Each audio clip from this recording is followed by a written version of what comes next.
We're talking about the three most common causes of miscarriages that we see in our clinic. And so if this is a problem that you struggle with, we're also going to be talking about what you can do about it so that you can start popping out babies like hotcakes. Let's jump right in. My name is Dr. Forrest Sauer, a functional medicine practitioner that helps clients fix the root cause of the problem naturally versus masking symptoms.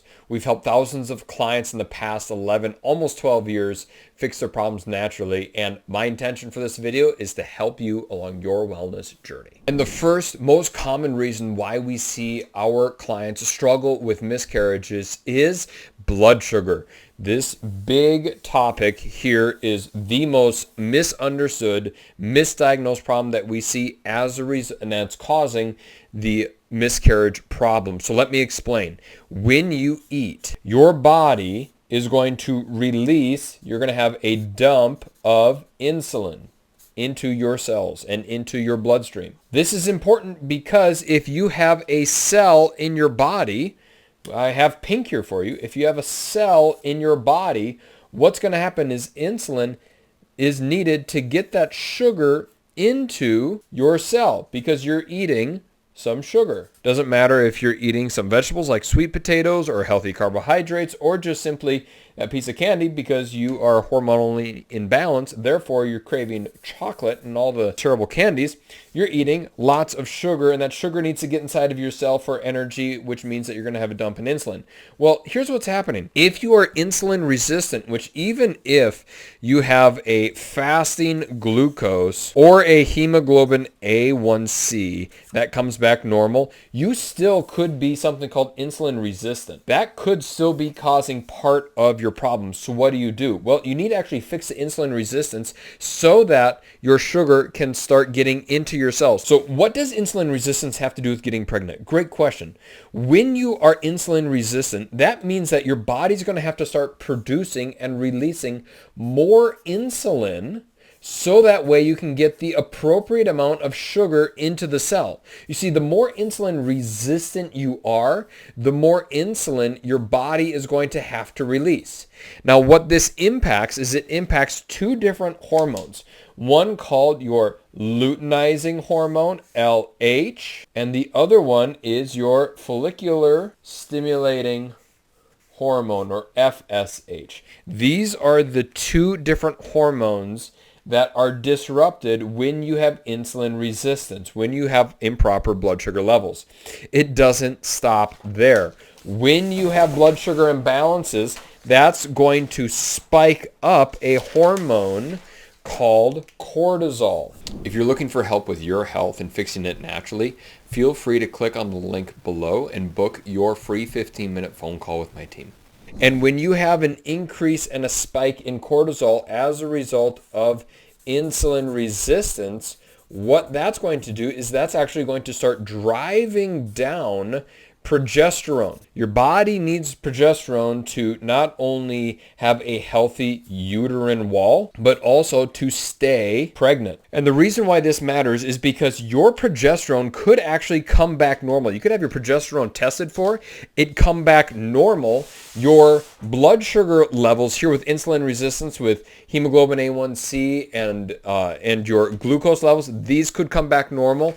However, because we're looking at the function of the body and not just simply a number on the piece of paper, we're looking at how your body's actually functioning.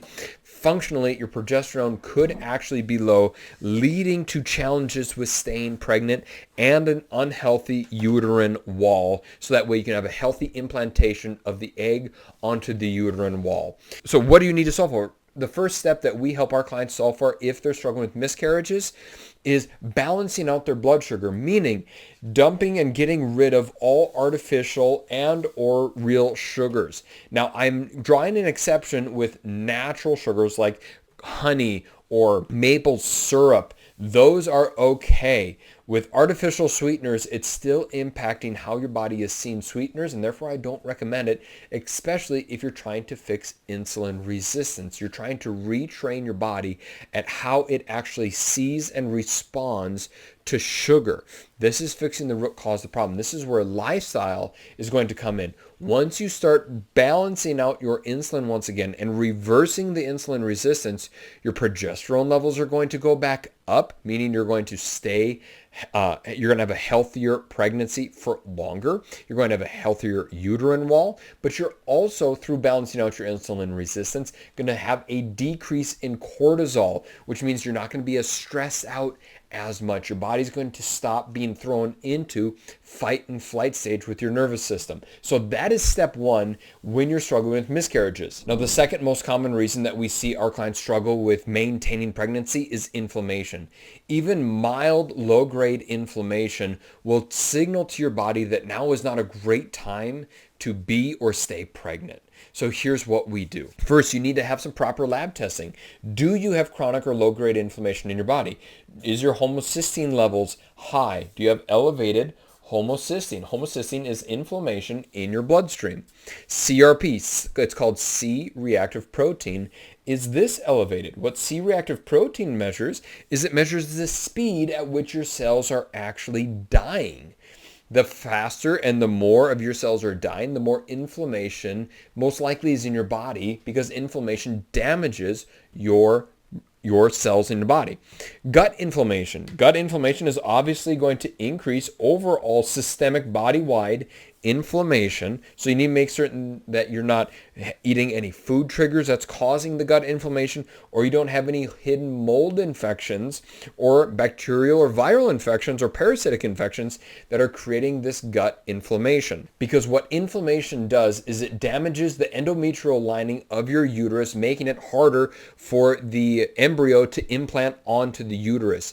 It's also going to signal your cortisol that we've already talked about to start to increase and go up, making it harder for progesterone to be produced, making the maintaining of pregnancy much more challenging. So if you've noticed that you are unfortunately losing a child or losing your pregnancy around the same time, it's telling you that's when your progesterone starts to go low, and there's something that's causing the progesterone to be low, and you need to fix the root cause of that problem. So here's how we address it with our clients. We need to figure out, is there any food triggers? Gluten, dairy, soy, corn. Is there any sugar also can drive gut inflammation? Are any of those food triggers driving inflammation in the body that have nasty effects body-wide? Do you have chronic high inflammation? Is your homocysteine or C-reactive protein markers elevated higher than what they should be? Because if that is, that means that there might be a possible heavy metal infection or toxicity.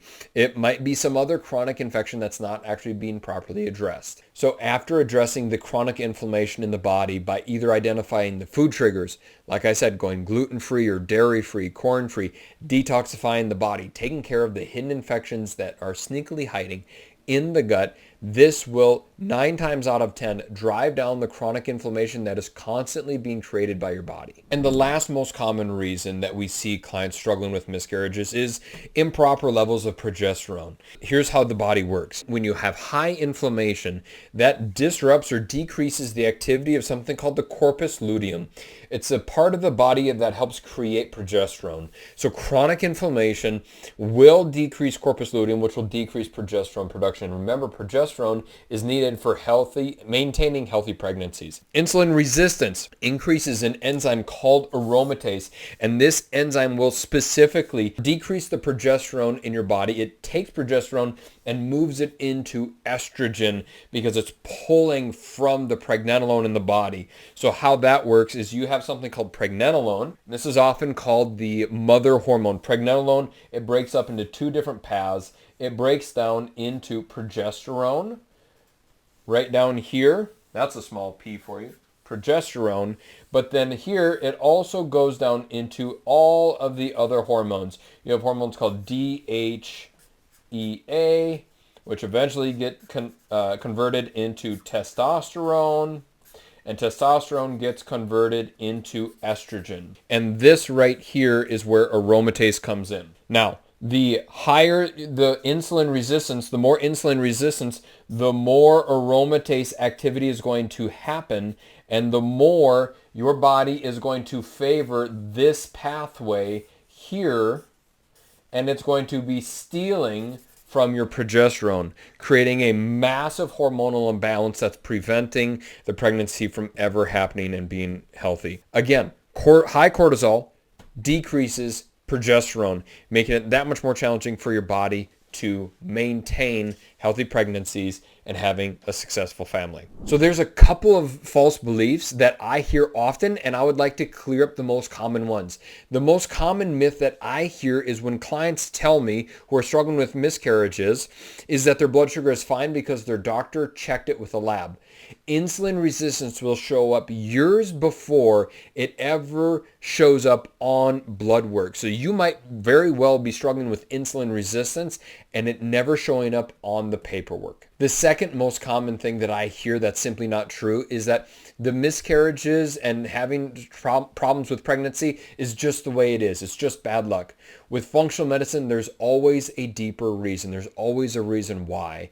Your body works in patterns, and if we can figure out the pattern on why you're struggling to become pregnant and fix it at the root cause of the problem, I'll tell you, in my experience, we've had very good luck at allowing moms and dads to be exactly what they've dreamed about being, and that is moms and dads. This reminds me of a lady who came to me. She was in her early 30s, and she wanted to start having kids with her partner.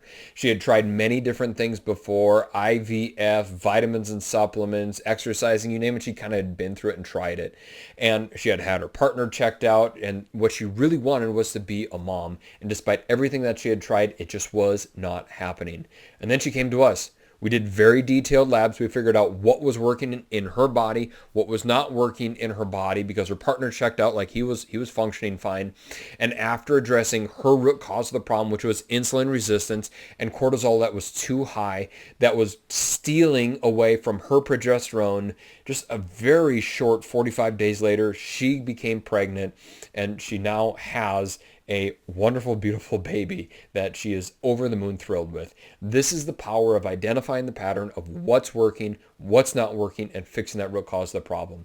If you like this, hit the like and subscribe button. My name is Dr. Forrest Sauer. I look forward to chatting with you soon.